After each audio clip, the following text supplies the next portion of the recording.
He is deliberately disturbing me with that ridiculous paper. Make him stop! Ma'am, I understand your frustration, but I must ask you to lower your voice. Are you just gonna stand there? He is clearly bothering everyone with that thing, and I would like it stopped immediately. The air was thick with tension, the hum of the plane a constant drone beneath the frayed nerves of passengers. Terence Grant, a man who had spent years ignoring the undercurrent of prejudice that swirled around him, shifted uncomfortably in his seat. He glanced around the cramped cabin of Flight 276, trying to focus on the in-flight magazine, but his thoughts were already unraveling. The sudden voice of the woman next to him shattered his fragile calm.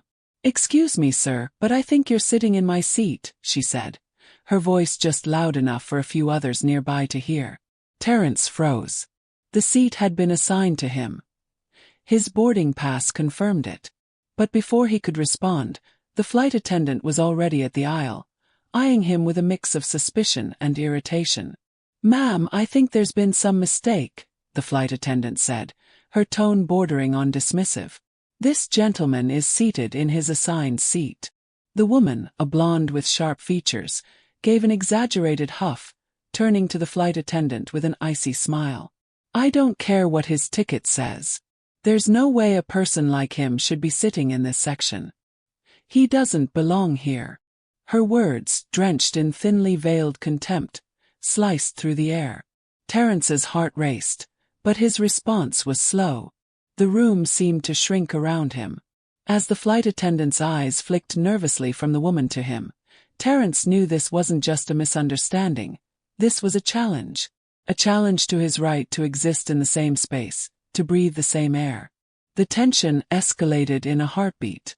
As the woman's words hung like smoke, the plane's engines seemed to roar louder, drowning out the world. But Terence wasn't backing down. Not this time. The low hum of the plane's engines was a familiar comfort to Terence Grant. He leaned back in his seat, his eyes tracing the small cracks on the overhead compartment. Outside, the endless stretch of blue sky felt infinite, but inside the cramped cabin, everything was too close, too tight. He had been on flights like this before, just another routine trip from New York to Atlanta, but today felt different. There was something in the air, something restless. His pulse quickened for reasons he couldn't quite place. His fingers fumbled with the small fold-out tray in front of him as he glanced at his boarding pass once more. 12B. The number was clear, printed in black, nothing to second-guess. And yet, as the woman sitting next to him, a blonde in her early 30s with sharp, almost predatory eyes, raised her gaze from her phone, he could feel her staring at him. "Excuse me, sir," she said, her voice sugary but edged with something far more biting, "but I think you're sitting in my seat." Terence blinked, looking down at his boarding pass again, still stunned by the audacity. The plane had just taken off, and the seat had been assigned to him. His ticket was valid. He wasn't some last-minute stand-in or swapped passenger. This was his seat. But he didn't say anything at first. Not yet. He wasn't sure what to make of it. "Ma'am," he said, trying to keep his tone steady, "this is 12B. It's my seat." The woman stared at him for a long beat, her gaze lingering a little too long, sizing him up as if she were unsure whether to believe him or not. And then, with a quick, exaggerated sigh, she turned her gaze toward the flight attendant, who had just begun her rounds down the aisle. The attendant was a woman in her 40s, her uniform neatly pressed. Her eyes flicked from the woman to Terence as the blonde repeated herself. "I'm sorry, but I believe you have him in my seat," the woman said louder this time, her voice carrying just enough for a few nearby passengers to overhear. There was something about the way she phrased it, something in the way her voice clipped the words that made the simple complaint sound calculated. The flight attendant paused, blinking as if trying to make sense of the situation, but then she nodded, her gaze still uncertain. "Ma'am, I'm sure this gentleman is seated in his assigned seat," she said, her voice soft, almost apologetic. Terence felt his throat tighten, his hands growing clammy. He could sense where this was going. He'd dealt with things like this before, the looks, the glances, the assumptions, but this felt different. The woman wasn't just asking for his seat. She was questioning his right to sit in that section of the plane. No, there's been some mistake, the woman insisted again, her tone sharper now. She shifted in her seat, giving Terence a glance that was laced with disdain, then turned back to the attendant. He doesn't belong in business class.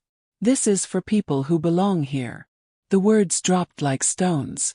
Every word hit with a weight that threatened to crush him, a sharp reminder of the invisible line he had unknowingly crossed. It wasn't just about the seat. It was about something much larger, much uglier. A reminder that in the eyes of some people, no matter how hard you worked, no matter how many achievements you had, there would always be a place you were meant to stay, and a place you would never be allowed to enter. Terence's jaw clenched. He could hear the murmurs from passengers seated around them. The flight attendant's expression flickered, torn between duty and discomfort. "Ma'am, I assure you." But the woman wasn't finished. Her voice rose again, louder now, laced with venom. "You're not going to let him sit here, are you? You can't just let people like him walk around with privileges like this. It's ridiculous." The room seemed to close in around him. A strange silence fell over the cabin. For a moment, all Terence could hear was the low hum of the engines, but inside, his heart thundered in his chest. He wanted to speak, wanted to say something, but the words caught in his throat. He'd been here before in situations like this, always being the bigger person, staying calm, swallowing his pride. But today, something inside of him snapped. He took a deep breath and, as calmly as he could, met the flight attendant's eyes. "This is my seat," he said, his voice steady. "And she's wrong." The flight attendant's gaze flickered between him and the woman. She hesitated, visibly unsure of how to handle the situation. The woman's eyes burned with something sharper now. Disdain, yes, but more than that, a challenge. She expected an apology. She expected Terence to back down. But he didn't. He wasn't going to. Not this time. "Sir, the flight attendant started, but her words died as the woman turned her attention fully toward Terence. "You need to get up," she said, her words now almost a demand. "I'll have you moved to a different seat. Someone else would be far more suited to this area." The audacity of it was overwhelming. Terence's mind raced. The room around him grew even quieter, each passenger's attention now honed on this one moment, this one exchange. And for the first time, Terence didn't feel like he was the one in the wrong. "I'm not moving," he said, the words coming out sharper than he intended. "This is my seat." The flight attendant cleared her throat, her discomfort palpable. She began to fidget, the slight movement giving away her unease. The woman's face twisted with indignation. She opened her mouth again, ready to deliver some new insult, when the cabin lights flickered briefly, adding a sudden eerie touch to the scene. And in that moment Terence knew. This wasn't just about the seat. This was about everything. The microaggressions, the dismissive glances, the small betrayals in every corner of his life. This moment was only the beginning. The tension in the air could have been cut with a knife. Just as the woman prepared to speak, the flight attendant gave him a barely perceptible glance, signaling him to hold on. But before Terence could take another breath, the plane suddenly jerked, throwing everyone forward in their seats. The woman's eyes widened in shock as she grabbed the armrest. Terence's grip tightened on the edge of his tray. It was a small, insignificant moment to everyone else, but to him, it was a sign. He wasn't going to let this go. Not now. Not ever. The aftermath of the flight was more suffocating than the in-flight tension. Terence stepped off the plane, still feeling the weight of the confrontation. The disapproving glances of the passengers lingered like an invisible fog. They hadn't spoken up. Not a single one of them had challenged the woman, not even when her words had rippled through the cabin. And that silence, louder than any spoken word, stuck to him. It was a quiet complicity, a way of saying this is how things are, deal with it. The gate was crowded as passengers made their way toward baggage claim. Terence moved with the flow of the crowd, doing his best to ignore the subtle shifts in the space around him. His phone buzzed in his pocket, but he didn't check it. His mind was too focused on the flight attendant's eyes. Those brief, apologetic glances she'd thrown his way, like she had wanted to say something but couldn't. Couldn't because… Why? Was it corporate policy? Was it just easier to look the other way? His fingers curled into fists. A voice broke through his thoughts. Mr. Grant. He turned to see a man in a dark blue suit standing in front of him, his name tag gleaming under the fluorescent lights.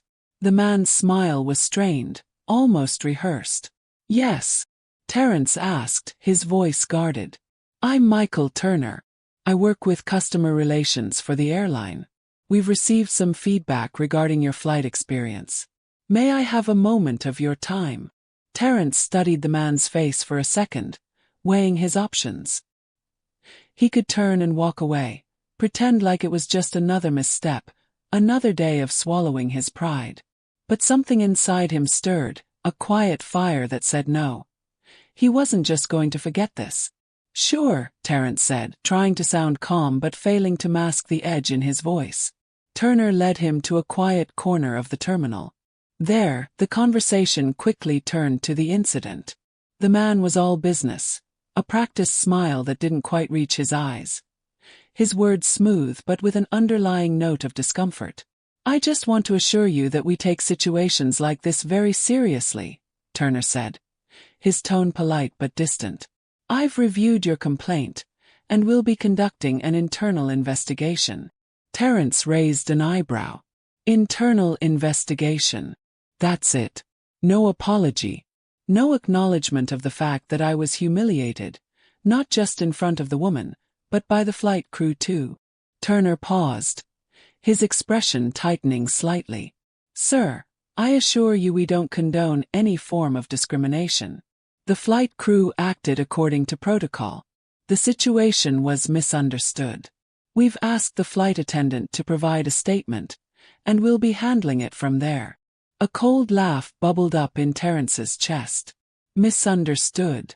The situation wasn't misunderstood. The flight attendant chose to side with her. You chose to protect her over me. Turner shifted on his feet. I understand your frustration, Mr. Grant. But sometimes these things can be more complicated than they seem. Complicated. Terrence bit back the urge to raise his voice, knowing how easily that would feed into the narrative of the angry black man. There's nothing complicated about it. A woman accused me of taking her seat because I don't belong in this section, and not one person on that flight bothered to challenge her. Not you, not the flight attendants, not a single damn person. He stepped closer, his voice low and measured. And now you're going to tell me it was misunderstood? Don't insult me. Don't treat me like I'm the one who's confused. Turner looked momentarily taken aback.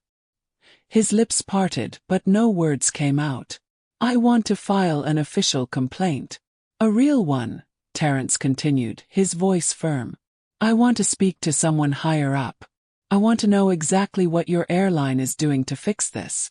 Because right now, all I see is a company more concerned about its image than the treatment of its customers. The words were out before he could stop them, and Terrence could feel the weight of them hanging in the air between them. Turner looked at him with a flicker of unease but quickly composed himself. I can connect you with the customer service department, Mr. Grant. I'll make sure they handle your complaint. He nodded stiffly, as if the matter were already closed in his mind. Terrence stared at him, his frustration bubbling just beneath the surface. That's not good enough. I want accountability. I want to know who's going to take responsibility for what happened on that plane. The smile on Turner's face wavered. Mr. Grant, I assure you, we will look into this. Turning away, Terrence tried to suppress the feeling of being dismissed. Turner was already walking toward the exit, his back straight, his steps deliberate. The entire interaction was a formality, a procedure to pacify him just enough to move on to the next complaint. Terrence could feel his blood boil, his hands shaking at his sides. He was a token complaint, a line on a report to be filed away. In the distance, the luggage carousel began to churn to life, the hum of the machine only adding to the weight of the moment. Terrence's anger was being channeled into something far more focused, more dangerous. He wasn't going to let this slide. He wasn't going to be just another name on a pile of customer complaints. He reached for his phone and dialed the number of a civil rights attorney he knew through a friend. He needed more than apologies. He needed action. "Hello, Jasmine," he said as the call picked up. "I need your help. Something happened today that I can't let go." The days following the incident were a blur of frustration and disbelief. Terrence couldn't shake the feeling of humiliation that clung to him long after he'd walked off the plane. His mind replayed the scene over and over. The woman's arrogant tone, the flight attendant's silent complicity, the way the entire cabin seemed to freeze around him. It wasn't just about the flight. It was about everything he'd endured over the years, the subtle and not-so-subtle racism that had woven itself into the fabric of his everyday life. That moment on the plane was simply the tipping point. That evening, after speaking with the airline's customer service department, Terrence felt more lost than ever. The apology, if you could call it that, had been an empty formality, and the promise of an investigation felt like a hollow attempt to placate him. The more he thought about it, the more he realized that this wasn't an isolated incident. This was part of a much larger pattern. This was about systemic racism. This was about power. And it was time for him to fight back. He sat down at his kitchen table, his phone clutched tightly in his hand, staring at the contact for Jasmine Alvarez. She was a civil rights attorney, someone he had met through a mutual friend years ago, someone who had always been vocal about racial justice and inequality. He had been hesitant to call her at first, unsure of what kind of attention this incident would bring. But now, as he thought about the way the airline had brushed him off, his resolve solidified. He needed someone who could help him navigate this. He hit dial. The phone rang once, twice before a voice answered. "Jasmine Alvarez." "Jasmine, it's Terrence Grant. I need your help." There was a brief pause on the other end of the line, then a soft sigh. "Terrence, what's going on?" He explained everything. The flight, the woman's accusation, the flight attendant's reaction, the dismissive treatment from the airline.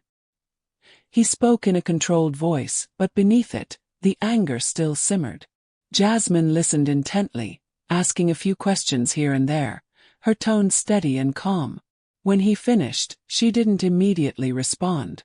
Instead, she took a long pause, and Terrence could almost hear her thinking.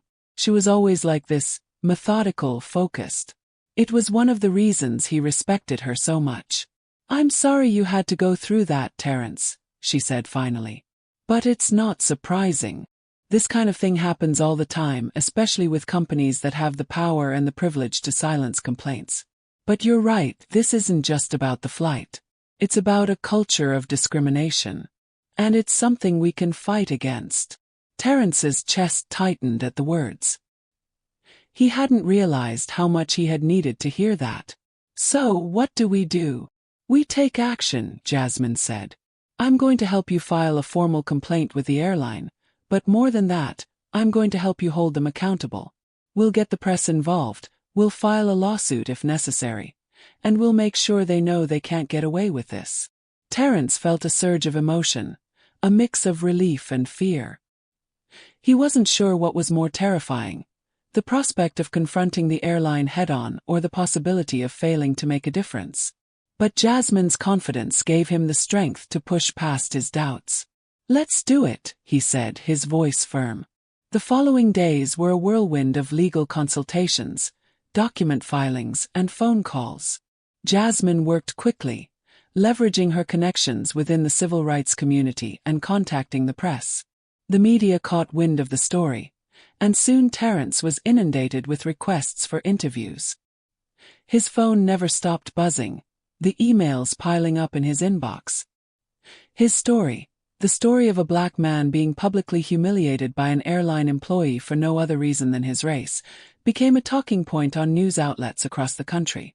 But it wasn't just the media attention that caught Terrence off guard. It was the support that poured in from all corners of the country.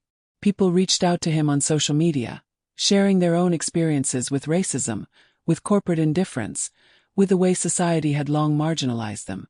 His story resonated. It wasn't just his fight anymore. It was a fight for everyone who had ever felt like an outsider, for everyone who had been made to feel less than. Through it all, Terrence couldn't help but feel a mixture of pride and guilt. This wasn't the way he had wanted to make a difference. He hadn't wanted to become a public symbol of racial injustice, a martyr for a cause he'd never asked for. But now that he was here, he couldn't back down. He had to see this through, no matter the cost. Jasmine kept him grounded throughout the process. She reminded him to stay focused, to ignore the hate that came from the trolls online, to stay true to his mission. And in the midst of all the chaos, the airline's response finally came. Not with an apology, but with a denial. They claimed that there had been no wrongdoing, that the flight attendant had acted within company policy. They insisted that the entire incident had been a misunderstanding, a miscommunication. The woman who had started the altercation had never been identified, and the airline refused to release any details about their internal investigation. It was maddening. Terrence felt the weight of their words as if they were a direct slap to his face. The entire company, the system, was closing ranks. They weren't just ignoring the injustice. They were actively defending it. But he wasn't going to back down. Not this time. Not after everything he'd already been through. Terrence leaned back in his chair, staring at the papers in front of him. It wasn't just about the seat on the plane anymore.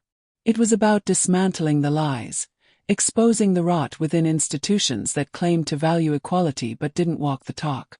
"Let's make them hear us," he muttered under his breath. And with that resolve, he knew he had stepped into a fight that would change everything. The story spread like wildfire. It was everywhere. News broadcasts, social media, even the front pages of major newspapers. Terrence Grant's name was now a symbol of both injustice and resilience, and the airline's reputation, once pristine, was slowly unraveling in the public eye. Terrence watched as the media coverage exploded. TV interviews, online articles, and countless Twitter threads discussed his experience in real time. For days, his phone buzzed non-stop. His inbox flooded with messages, some from strangers offering support, others filled with venomous hate. The messages from those who had lived through similar experiences hit him hardest, words of solidarity that showed just how deeply ingrained this kind of racial injustice truly was. Terrence had known that his fight was about more than just him, but seeing the reactions of people from all walks of life made it feel even more real. It was humbling and it was terrifying. His face was now plastered all over media outlets, and with each passing hour, the pressure mounted. Jasmine kept in constant contact, coordinating interviews and crafting statements that would present their case to the public. "We need to keep the momentum going," she would say, her voice steady and focused. "Every time you speak, you're adding another piece to the puzzle. The more people see this, the harder it becomes for them to ignore it." The airline's response, however, was swift and calculated. They went on the offensive, framing the incident as an unfortunate misunderstanding, a one-time miscommunication between passengers. Their PR team issued statements calling Terrence's accusations misguided and unfounded, suggesting that he had misunderstood the flight attendant's actions. They called the situation unfortunate, but insisted no further action was necessary. For a moment, it seemed like the company might get away with it. The public reaction was divided, with some defending Terrence, others accusing him of overreacting. But that was before the deeper cracks in the airline's public image began to surface. A few days after the airline's initial statement, a former employee came forward. A flight attendant who had worked with the company for nearly a decade sent a message to a popular news outlet, detailing similar incidents she had witnessed during her time working with the airline. She spoke about how, in the past, Black passengers were frequently challenged by staff in ways that white passengers were not. The former employee's testimony was a bombshell, adding layers to the growing narrative that the airline was not just mishandling a single incident, they were perpetuating a culture of bias that extended far beyond the plane Terrence had been on. The story exploded in the media once again, and this time the airline could no longer control the narrative. More passengers came forward, each telling stories of their own experiences with discrimination, their voices echoing Terrence's. But the coverage also brought its share of toxic backlash. Some articles were riddled with comments from people defending the airline, claiming that Terrence was simply playing the race card. The familiar buzzwords surfaced in online threads: reverse racism, entitled victimhood.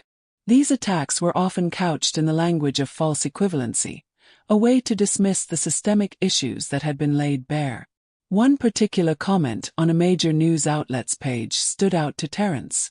"It's not racism. He's just trying to get attention. All these people cry racism just because they don't get what they want. They don't belong in those places anyway." The venomous words hit him like a punch in the stomach, but it was nothing new. It was the same rhetoric he'd heard before, the same tired arguments, the same rejection of his lived experiences. Yet, despite the hateful backlash, the support from the public was undeniable. His story had sparked something. The calls for accountability weren't just coming from civil rights groups, they were coming from everyday people, from parents teaching their kids about racism, from colleagues standing up in the workplace, from friends asking what more they could do.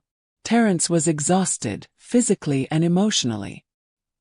He hadn't expected his life to turn into a media circus, and he wasn't sure how long he could keep up the momentum. At times, the weight of the attention felt suffocating. Every time he opened his phone, there were more articles, more debates, more arguments. People wanted him to speak, to keep pushing the message forward. But sometimes in the quiet moments he just wanted to disappear. He wanted to go back to a life where he wasn't the face of a movement. He wasn't prepared for the emotional toll this would take on him. "How are you holding up?" Jasmine asked one evening as they prepared for yet another round of media interviews. Terrence leaned back in his chair, his eyes heavy with fatigue. "Honestly, I'm exhausted. I'm grateful for the support, but it feels like everything has shifted. Like I'm no longer just Terrence. I'm a symbol now. It's hard to separate the fight from everything else." Jasmine's voice softened. "I get it. But you're doing something important. You've given a voice to so many people who felt like they had none. You're not just fighting for yourself anymore. You're fighting for all the people who've been silenced." Her words hung in the air. Terrence knew she was right, but it didn't make the pressure feel any less intense. The day of the first big interview arrived. Terrence sat in front of the camera, his hands folded tightly in his lap as the host of the popular morning show prepared to ask him about the incident. He had practiced his words, but nothing could have prepared him for the onslaught of questions. Every word felt like it had the power to make or break his case. "Mr. Grant," the host began, "can you tell us what happened on that flight and why you believe the airline responded the way it did?" Terrence took a deep breath. He could feel his heart pounding in his chest, the camera lights blinding him slightly. But he knew what he had to say. "I wasn't just fighting for my seat on that flight. I was fighting for every person who's ever been made to feel like they didn't belong. The airline didn't just make a mistake, they upheld a system of discrimination. And that's what I'm here to change." The words came out with conviction. For the first time, he felt a sense of purpose stronger than the fear. The interview made headlines, and Terrence felt a small glimmer of hope that maybe, just maybe, they could win this fight. But he knew the real battle was just beginning. The company's response was still looming, and their next move could change everything. But for now, Terrence had found his voice, and he wasn't going to let it be silenced. The media frenzy didn't slow down. If anything, it had only intensified in the weeks following the explosive interviews. Terrence's name was now synonymous with a fight for racial justice in a corporate world that tried to disguise its biases behind polished PR statements and corporate jargon. His story was everywhere. News broadcasts, op-eds, social media hashtags. But as the attention swirled, the pressure weighed heavier on his shoulders. For the first time since the incident, Terrence started to feel the burden of his newfound platform. It wasn't just the constant interviews or the barrage of media requests. It was the silent exhaustion that seemed to settle in his bones. He had been in public battles before, but this was different. His entire life, every aspect of his existence, had become an open book. His emotions were no longer his own, but the property of the public. Every reaction, every word was dissected and analyzed. In the evenings, when the lights were off and the phone stopped buzzing, Terence would sit in his apartment, staring at the darkened walls. He thought about the things that had led him to this point.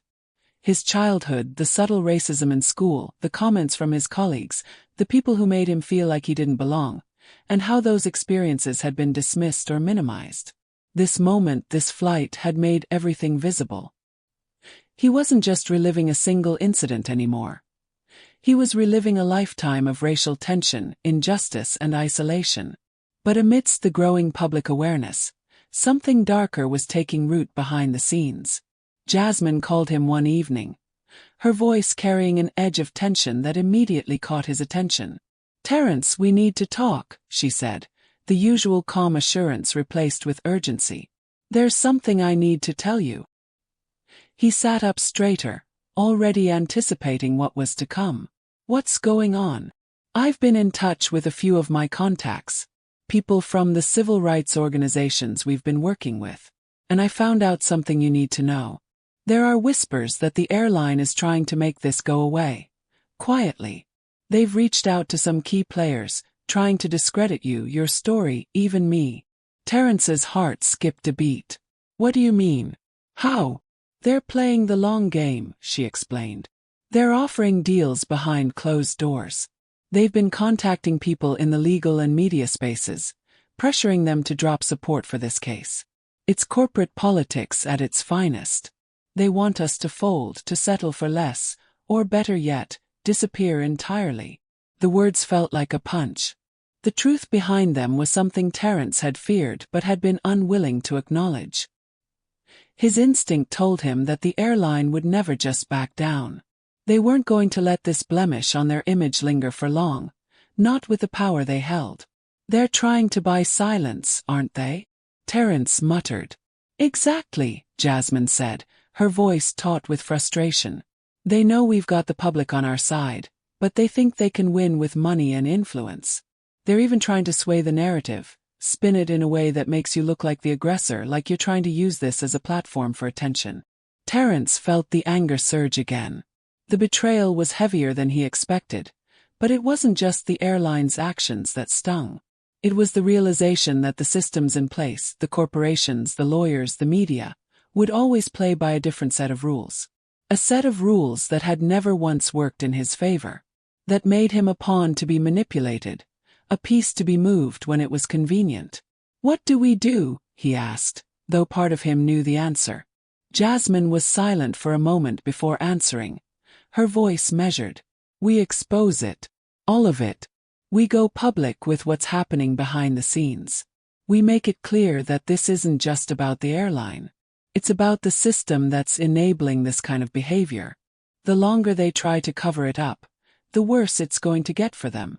Terence's mind raced. He knew what this meant. Exposing the truth, pulling back the curtain on the airline's tactics, would force his hand. It would bring even more scrutiny, more pressure. It might even cost him everything. But as the weight of the situation settled in, he knew there was no turning back. "Okay," he said, his voice steady despite the fire building in his chest. "We expose it." The next day, Terence and Jasmine called a press conference. This time, it wasn't just about the airline's mistreatment of a single passenger. It was about corporate malfeasance, about the way powerful institutions bent rules, suppressed truth, and exploited the public for their own gain. They detailed the airline's behind-the-scenes attempts to silence them, revealing the pressure they had faced to drop the case or settle for a minimal payout. The response from the media was instantaneous. Outrage spread like wildfire. The coverage of the airline's corruption and shady practices ignited a firestorm, with consumers and activists demanding accountability. The story went viral in a way that even Terence hadn't anticipated. Social media erupted in condemnation of the airline's actions, with people using the hashtag boycott airline XYZ to organize and call for a nationwide boycott. Terence watched the events unfold, the media frenzy escalating to a point where it was hard to keep up with all the news outlets and the growing number of people standing behind him. He was no longer a man just fighting for his dignity. He was now part of a much larger movement. And yet, even in the face of all the support, the weight of betrayal still pressed heavily on his chest. The airline, caught in a whirlwind of bad press and growing public outrage, was now scrambling to regain control of the situation. Their PR teams were working overtime, issuing statements of regret and offering a public apology. But it was too late. The truth had already come to light, and no polished words could undo the damage that had been done. But for all the public victories, Terence knew this wasn't the end. It wasn't just about exposing one corporation. It was about dismantling a system that operated with impunity, where power and wealth were used to silence those who dared to speak out. In the quiet moments when the media cameras weren't rolling, and the noise of the world had faded, Terence understood the cost of his resistance. He was up against something much bigger than he had ever imagined. But in the face of that, he stood firm. And now there was no turning back. The courtroom was packed. Terence could feel the weight of the crowd's eyes on him as he walked to the stand. The low murmur of voices filled the air, but the silence hit harder as soon as he took his seat. He had prepared for this moment, but nothing could have truly prepared him for the reality of sitting in front of an entire room full of strangers, watching his every move, waiting for him to speak. The air was thick with anticipation. Jasmine sat beside him, her presence a steadying force. She had been his rock throughout this entire ordeal, but today the stakes were higher than ever. This was the moment everything would come down to. A battle in a court of law where the truth would either rise or be buried beneath corporate lies. Across the room, Terence noticed the airline's legal team. Their suits were immaculate, their faces guarded but undeniably confident. They had been prepared for this moment from the beginning, well-funded and well-versed in the art of public relations. The airline had brought in a team of expensive lawyers, experts in spinning narratives, experts in controlling the message. It was clear that they saw this as just another battle to win. For them it was business. For Terence it was everything. Jasmine leaned over to him, her voice low. "Remember, stay calm. Stick to the truth. We're not here to argue with them. We're here to make them listen." Terence nodded, his hands resting on the edge of the table, his fingers tapping lightly against the wood. The words felt heavy, like they had to carry the weight of everything that had happened.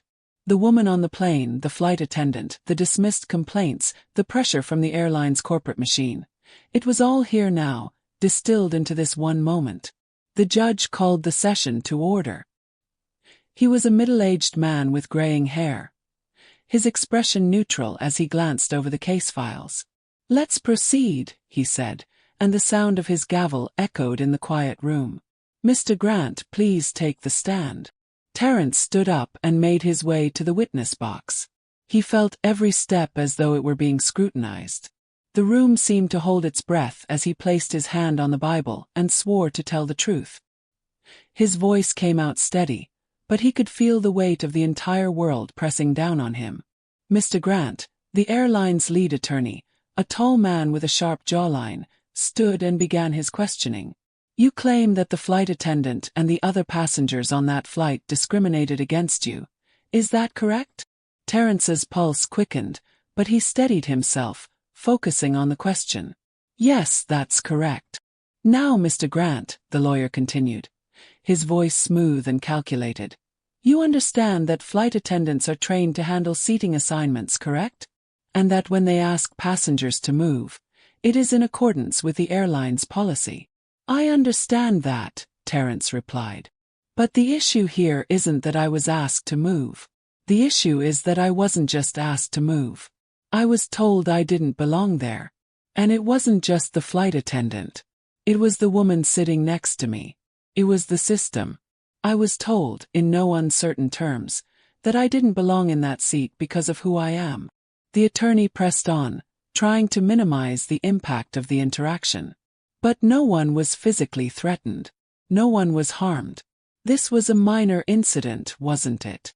Terence clenched his jaw, but he forced himself to remain composed. "It was minor in your eyes. But to me, it was a reminder of every time I've been made to feel like I don't belong.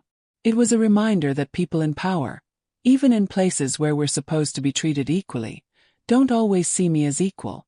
The truth is, there's nothing minor about that. The lawyer scoffed slightly, shifting uncomfortably. You're making this about race, aren't you? Is that what this is really about? Terrence's heart pounded, and for a moment, he considered how to respond. He could feel the weight of the question. The implication was clear. By asserting that this was about race, he was opening himself up to a broader attack, one that could frame him as the instigator, the one who was playing the race card. But he wasn't going to shrink away from it. Not today. Yes, he said firmly, his voice clear. This is about race. And it's not just about that one flight. It's about every time people of color are told they don't belong, every time we're made to feel less than, whether it's at work, at school, or on a plane. It's about how those in power get to decide who belongs where. The room fell silent. The lawyer glanced briefly at the judge before turning back to Terrence. He was clearly uncomfortable with the direction the conversation had taken. The questions grew more pointed, attempting to undermine Terrence's credibility. But every answer he gave, every moment of conviction, only made the truth harder to deny. After a long cross-examination, the lawyer finally sat down. Jasmine stood up to offer the closing statement for their side. Your Honor, she began, her voice calm but forceful.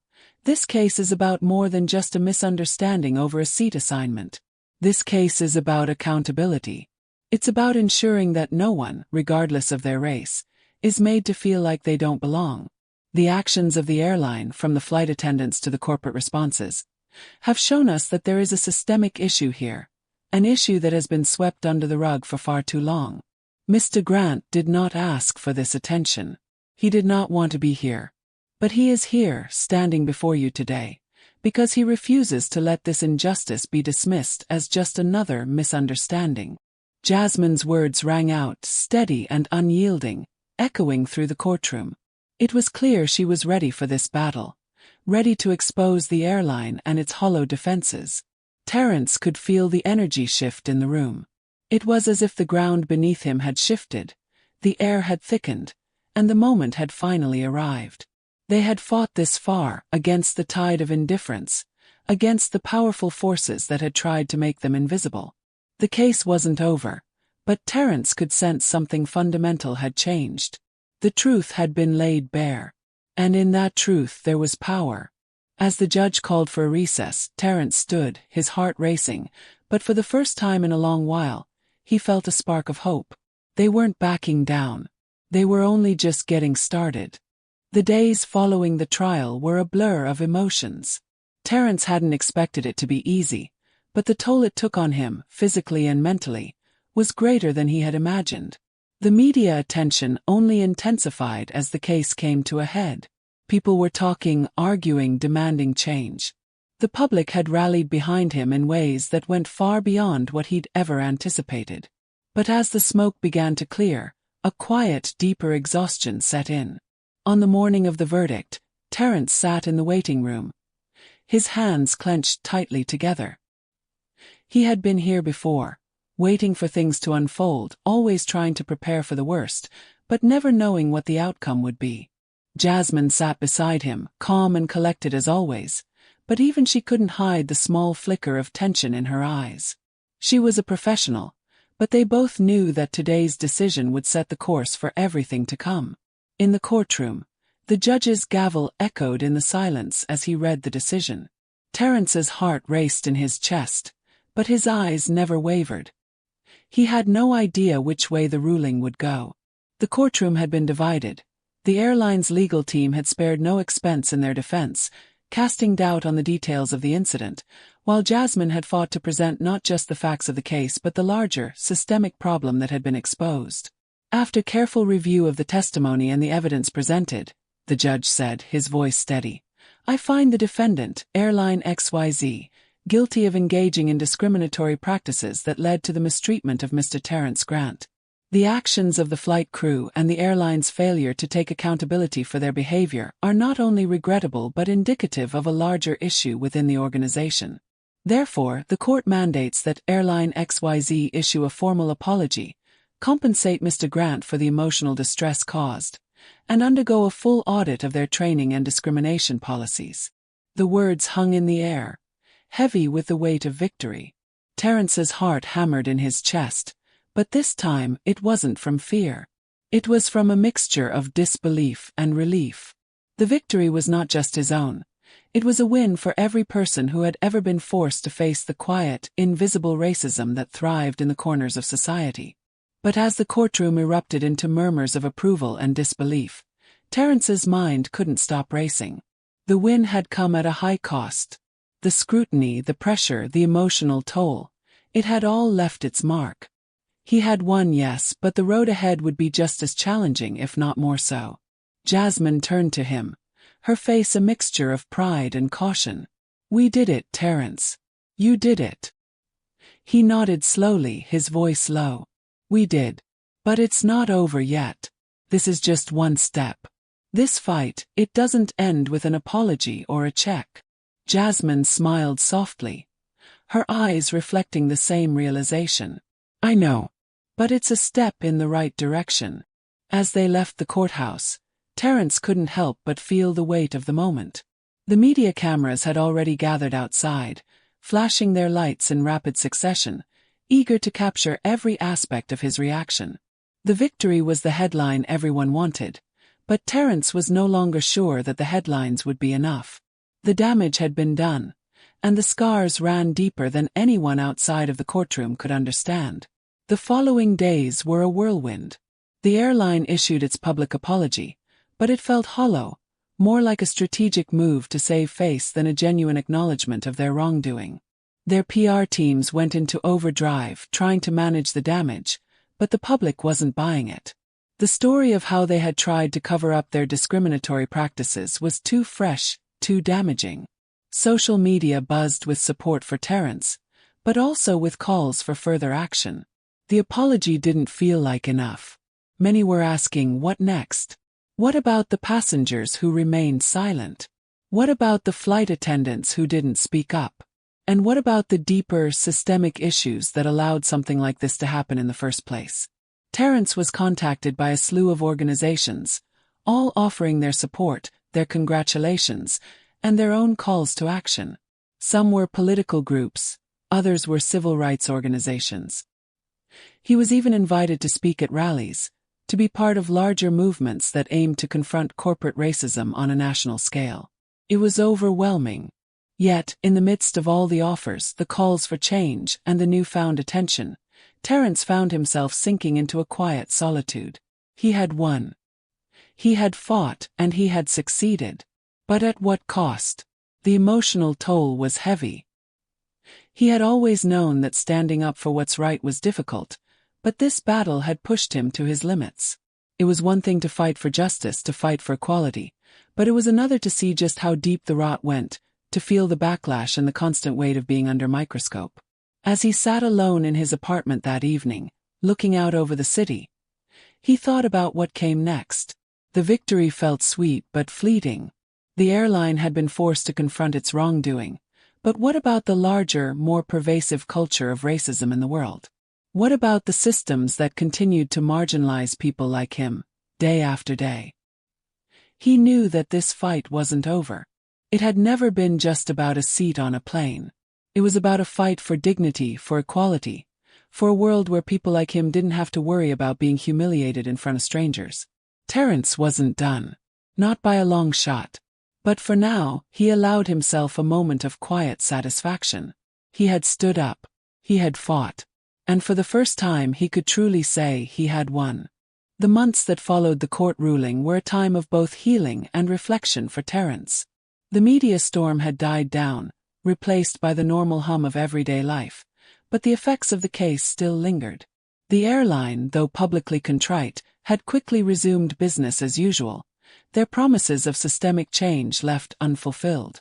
The apology they issued felt more like a formality, and the internal audit they promised remained a vague notion, something that had yet to be fully addressed. For Terence, the truth was clear. Change wouldn't come from a corporate apology. It would come from sustained action, and that was something he was now more committed to than ever. The victory in court had felt sweet, but now the weight of what lay ahead was undeniable. The fight wasn't over. It had never been just about this single moment. The issues that had been raised, issues of race, power, and corporate complicity, were still very much alive. Terence sat in his apartment one quiet afternoon, the city skyline visible through the large windows. He hadn't yet fully processed what the case had done to him. The emotional toll of constantly being in the public eye had drained him. The stress of the trial, the media circus, and the backlash from those who believed he was playing the race card, had left him feeling raw. But it had also transformed him in ways he hadn't anticipated. He had tapped into something deeper, something unshakable. He had found his voice. Jasmine had been right.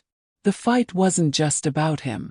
It was about everyone who had been made to feel small, to feel invisible. And he couldn't stop now. He wouldn't stop now. As part of his emotional recovery, Terence began to reconnect with his community. He started visiting local organizations that focused on racial justice, volunteering his time and sharing his story with those who needed to hear it most. He became involved in initiatives that aimed to educate people about systemic racism, using his experience as a powerful tool for change. Speaking at rallies, attending protests, and working closely with civil rights groups became a new focus for him. It wasn't about reliving the pain of the past. It was about pushing forward, using his story to empower others. It was at one of these rallies, months after the case had ended, that Terence met Marcus, a man who had been through his own share of struggles. Marcus had been a witness to racial profiling at a grocery store, and his case had never gone public. His story, like so many others, had been ignored.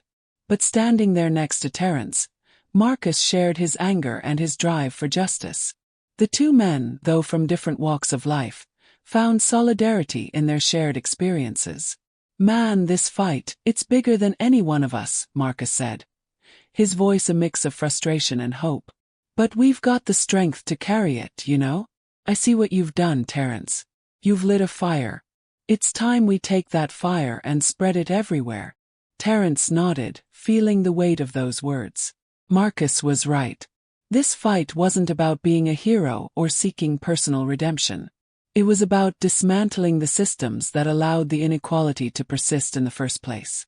It was about creating a space where future generations wouldn't have to fight the same battles they were fighting now. It wasn't always easy, though. Every day was a reminder that true change would not come overnight. The systems of power, the ones that had allowed the airline to sidestep responsibility, were entrenched in so many other facets of life. Terence saw it every time he walked into a corporate building or sat in a meeting. The subtle looks, the silence when things went wrong, the way power moved to protect those at the top. The case against the airline had been one battle in a much larger war, and he knew that, now more than ever, he had to be part of that war. Times doubt crept in. There were moments when the emotional scars of the case felt heavier than the victories, moments when he wondered if things would ever truly change. But then he thought about the people who reached out to him, who thanked him for his courage. He thought about the faces at the rallies, the young people who had never been told that they mattered, who now saw him as proof that things could change. And in those moments, the doubt faded, replaced by an unshakable determination. One evening, Terence sat down with Jasmine to discuss the future. She had been instrumental in helping him navigate the legal battle, but now, with the case behind them, they both knew they had to chart a new course. "You've become a symbol of resistance, Terence," Jasmine said, her tone thoughtful. "But symbols are only as strong as the action behind them. You can't carry this on your own." Terence looked at her, understanding exactly what she meant. "I know. It's not just about me anymore. It's about all of us. It's about the people who don't have a voice, the ones who are ignored every single day. We need to keep pushing, keep holding the people in power accountable," Jasmine continued. "This was a victory, yes. But it's just the beginning. We can do more. We can create a network of people who will keep fighting long after the headlines fade. We need to build something that lasts. Terrence took a deep breath, looking out at the city. He could feel the weight of their shared mission, the importance of the work ahead. He wasn't just fighting for justice anymore. He was fighting for change on a scale that stretched far beyond his own experiences. He had become part of something bigger, a movement that could dismantle the very systems that perpetuated injustice. "I'm ready," he said quietly, his voice firm. "Let's do this." With Jasmine by his side, Terrence began to plan for the next phase of the fight. They would collaborate with other advocates, work on local initiatives, and continue to challenge the systems that allowed people like him and Marcus and so many others to be oppressed and marginalized. He had won his battle, yes. But the war for equality, for justice, for true freedom, that war would continue. And this time Terrence would be ready. The months following the trial had given Terrence a chance to reflect, to grow, and to embrace the weight of the battle he had chosen to fight. What started as a single moment of humiliation on a flight had transformed into something much larger, something that reached far beyond himself. He was no longer just a man who had been wronged by an airline. He was now a voice for thousands, a symbol of resilience in the face of systemic injustice. But even as he continued to speak at rallies, write articles, and lead initiatives for racial equality, Terrence couldn't ignore the gnawing feeling in his chest, a quiet, persistent understanding that this was far from over. His victory had been important, but it wasn't final. The fight for justice was ongoing, and while the airline had been held accountable, the greater fight for equity in this country had not yet been won. Still, the effects of the case had rippled outward in ways that couldn't be ignored. The airline, facing an unprecedented public backlash, had begun to crumble under the weight of its own contradictions. The CEO, once so confident in the company's invulnerability, had stepped down in the wake of the scandal, citing personal reasons that were anything but personal. It didn't take long for rumors to spread about a complete restructuring of the company's leadership, with several key executives quietly resigning or being pushed out. The public response had been swift and unforgiving. The hashtag boycott airline XYZ had been trending for weeks, with customers pledging to take their business elsewhere. A wave of social media campaigns followed, calling for consumers to stand with those who had been wronged by the airline's practices, demanding transparency and real change. It was a collective force that Terrence could never have anticipated, the power of public opinion, harnessed and used as a tool for change. Yet even as the airline's public image faltered, the cost of this victory began to sink in for Terrence. The relentless pressure, the media scrutiny, and the unyielding attention had left their mark. He had become a symbol, yes, but symbols came with a heavy price. The spotlight he had once reluctantly embraced now felt like a burden, a weight he was learning to carry but never quite comfortable with. It was on a chilly evening in late autumn when the final blow to the airline's reputation came, not from a protest or a boycott, but from an investigation that exposed a long history of discriminatory practices within the company. A former HR executive who had worked at the airline for over 2 decades came forward with a confidential internal document that revealed a pattern of racial profiling and bias in the company's hiring, training, and customer service policies. The documents detailed how the airline had quietly dismissed complaints from black passengers and even targeted certain groups for enhanced scrutiny during flights. The fallout was immediate and severe. Investigations were launched by both federal and state agencies, and soon, the airline found itself tangled in a legal web far more complicated than anything they had ever anticipated. The government stepped in, pushing for a full audit of the airline's corporate practices, and the airline's stock value began to plummet as the public learned more about the deep-rooted racism within the organization. Terrence watched it all unfold with a mix of satisfaction and exhaustion. The public had spoken. The truth had come to light. But the consequences were not as sweet as he had imagined. People were losing their jobs. The airline's employees, many of whom had no idea about the company's internal policies, were now caught in the wake of the scandal. Terrence couldn't help but feel conflicted. He had fought for accountability, for justice, but the collateral damage weighed heavily on him. Still, he couldn't deny the importance of what had been achieved. The airline's collapse was poetic justice. It wasn't just the end of a corrupt corporation. It was a message to every other company that thought it could get away with discrimination without consequence. The public had forced them to reckon with their actions.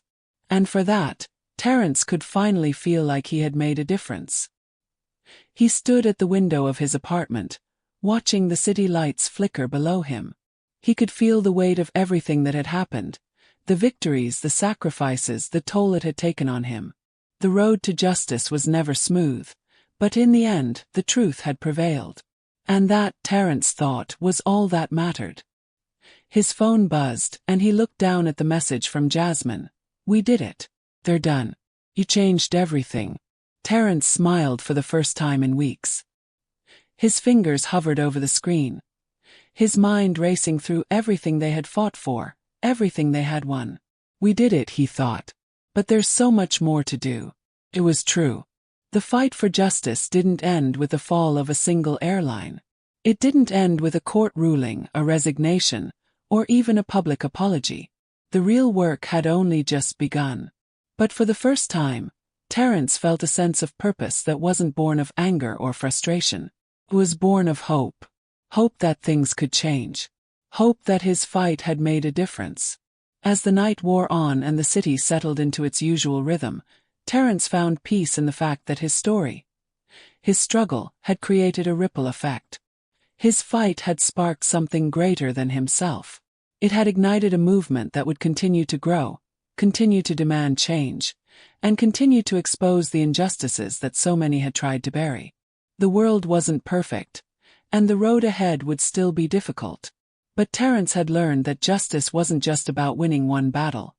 It was about staying in the fight, even when the odds were stacked against you. It was about standing up, speaking out, and demanding better for everyone, not just for yourself. And with that thought, he turned away from the window, feeling the weight of his victory, and the weight of the work ahead, settle into his bones. He had started this fight for himself. But now it was for everyone.